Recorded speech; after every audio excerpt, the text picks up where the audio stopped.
এই বয়সেই মাথা নষ্ট, মায়ের মতোই মুখ দিয়ে রাজনীতি শুরু করেছেন জয়। বললেন ছাত্রলীগে ঢুকে অপকর্ম করছে ছাত্রদল। জয়ের কথাবার্তা প্রতিবন্ধীদের মতো বিএনপি নেতার মন্তব্য। এ সরকারের আমলে সবচেয়ে স্বাধীনতা ভোগ করছে গণমাধ্যম। জঙ্গি ইনুর কৌতুক। আসসালামু আলাইকুম। আন্দোলন নিউজে সবাইকে স্বাগত জানাচ্ছি মাহফুজুর রহমান। এতক্ষণ শিরোনাম শুনছিলেন, এবারে বিস্তারিত। শেখ হাসিনার ছেলে সজীব ওয়াজেদ জয় অভিযোগ করে বলেছেন, ছাত্রদলের সন্ত্রাসীরা বাংলাদেশের বিভিন্ন স্থানে ছাত্রলীগের কর্মসূচিতে ঢুকে নানা অপকর্ম করছে। যুক্তরাষ্ট্রের ভার্জিনিয়ায় মঙ্গলবার যুক্তরাষ্ট্র আওয়ামী লীগের এক সভায় তিনি এই মন্তব্য করেন। তার এই মন্তব্যে হাস্যরসের সৃষ্টি হয়েছে। অনেকেই মন্তব্য করেছেন, এই বয়সেই ছেলেটির মাথা পুরোটাই গেছে, এখন মায়ের মতো মুখ দিয়ে রাজনীতি শুরু করেছেন। অপরদিকে সাবেক সেনা কর্মকর্তা এবং বর্তমানে বিএনপির এক নেতা মন্তব্য করেছেন, জয়ের কথাবার্তা, ভাবভঙ্গি, আচার আচরণ প্রতিবন্ধীর মতো। এই ছেলেকে দিয়ে সুস্থ ধারার রাজনীতি দূরে থাক, কোনো রাজনীতি হবে না। বিস্তারিত জাহিদ গাজী রিপোর্টে। ভারতের প্রধানমন্ত্রী নরেন্দ্র মোদীর বাংলাদেশ ভিজিটের সময় ভারতের কাছ থেকে কংগ্রেসের মতো নির্লজ্জ সমর্থন মেলেনি আওয়ামী লীগের জন্য। এরপর থেকে উল্টোপাল্টা বকতে শুরু করেছেন দলটির নেতা মন্ত্রীরা। এইবার এই বাচালতার তালিকায় নিজের নাম যোগ করেছেন শেখ হাসিনার প্রবাসী পুত্র, জঙ্গি জয় বাংলা বাহিনীর প্রধান সজীব ওয়াজেদ জয়। মঙ্গলবার যুক্তরাষ্ট্রের ভার্জিনিয়ায় সজীব ওয়াজেদ জয় অভিযোগ করে বলেছেন, ছাত্রলীগ সেজে অপকর্ম করছে ছাত্রদল। তার এই বক্তব্যে দেখা যায়, যে কোনো ব্যাপারে বিরোধী দলের উপর দায় চাপানো আওয়ামী অপসংস্কৃতি ভালোভাবেই রপ্ত করেছেন সজীব ওয়াজেদ জয়। অথচ শিক্ষাঙ্গনের ছাত্রলীগের সন্ত্রাসে বিপর্যস্ত শিক্ষাঙ্গন। 2009 সালের 1 জানুয়ারি থেকে 2014 পর্যন্ত বিভিন্ন সংবাদ মাধ্যমের সংবাদ পর্যালোচনা করে দেখা যায়, নিজ ও অন্য সংগঠনের সাথে ছোট বড় 432টি সংঘর্ষে জড়িয়েছে ছাত্রলীগ। আভ্যন্তরীণ কোন্দল আর দ্বন্দ্বে প্রাণ হারিয়েছেন 35 জন নেতাকর্মী ও সাধারণ মানুষ। এক সময়ে শেখ হাসিনা সরকারের বিকল্প ছিল ইমরান এইচ সরকার, কিন্তু প্রয়োজন ফুরিয়ে গেলে ছাত্রলীগকে লেলিয়ে দেওয়া হয় গণজাগরণ মঞ্চে হামলার জন্য। ছাত্রলীগের কেন্দ্রীয় নেতা আসমানের নেতৃত্বে একটি গ্রুপ এবং যুবলীগের কেন্দ্রীয় নেতা নাসিম রূপকের নেতৃত্বে আরেকটি গ্রুপ লাঠিসোঁটা, স্টাম্প সহ সেখানে আক্রমণ করে।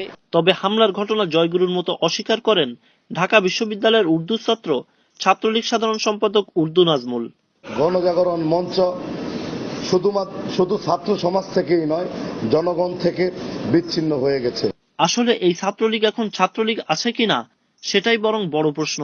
শেখ মুজিবের আতঙ্ক হলেও শেখ হাসিনার অবৈধ সরকারের তথ্যমন্ত্রীর ভাষায় ছাত্রলীগ এখন আগুন সন্ত্রাসী। এদের আগুনে দাউ দাউ করে জ্বলছে সিলেটের ঐতিহ্যবাহী এমসি কলেজ।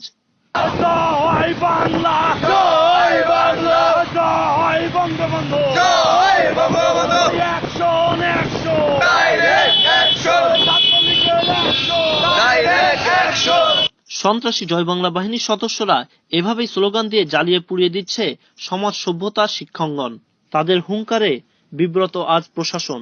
ক্ষমতায় আসা এবং ক্ষমতায় টিকে থাকার মাধ্যম হিসাবে তাদেরকে ব্যবহার করা হয়।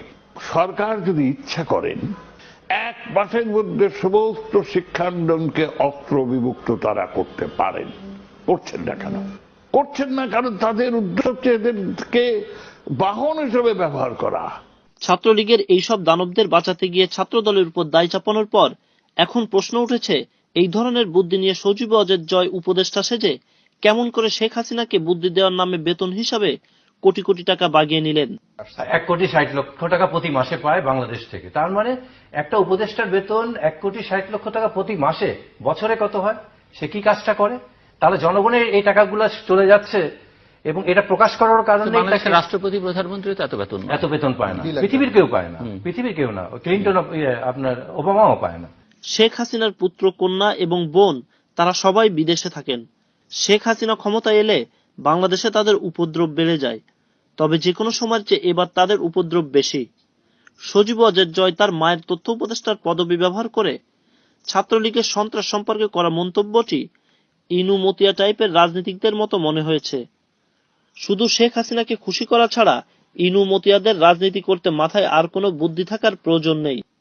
তবে তরুণ হিসাবে জয়ের মাথায় একটু বুদ্ধি জনগণ আশা করেছিল। Zahid Gazi, ATV news, Washington. মানবাধিকার সংগঠন আইন ও সালিশ কেন্দ্রের তথ্য অনুযায়ী গত 1 দশকে বাংলাদেশে কমপক্ষে 23 জন সাংবাদিককে হত্যা করা হয়েছে। আর এ সময় নির্যাতনের শিকার হন কমপক্ষে 3,266 জন সাংবাদিক। স্বাধীনতা পরবর্তী বাংলাদেশে শেখ মুজিবের আতঙ্ক এবং জঙ্গি রাজনীতির জনক বর্তমানে শেখ হাসিনার মুখপাত্র অবৈধ তথ্যমন্ত্রী হাসানুল হক ইনু দাবি করেছেন, গণমাধ্যম এ সরকারের আমলে মত প্রকাশে সবচেয়ে স্বাধীনতা ভোগ করছে। বুধবার সচিবালয়ে ইউরোপীয় ইউনিয়নের রাষ্ট্রদূত পেরি মেয়াডনের সঙ্গে সৌজন্য সাক্ষাৎকালে তথ্যমন্ত্রী এসব কথা বলেন। তিনি বলেন, বেসরকারি পর্যায়ে টিভি চ্যানেলের অনুমোদন দেওয়া হয়েছে, প্রিন্ট, ইলেকট্রনিক্স গণমাধ্যমের সঙ্গে কমিউনিটি বেসিস রেডিওর সংখ্যাও বেড়েছে।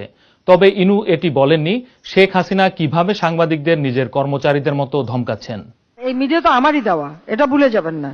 বেসরকারি টিভি চ্যানেল আমার সরকারেরই আমলে দেওয়া, আমরাই দিয়েছি। এবং যাদের দিয়েছি তাদের মানে আমি বলবো 90% তো আমাদের বিরুদ্ধেই বলে, পক্ষে আর কে বললো? আমার মিটিং ছোট করে দেখানো, আমাকে আমার কথা একটু কমায় বলা, বা আমাকে 3 নাম্বার 4 গণতন্ত্র পুনরুদ্ধারের প্রত্যয়ে শেষ করছি সংবাদ। আল্লাহ হাফেজ।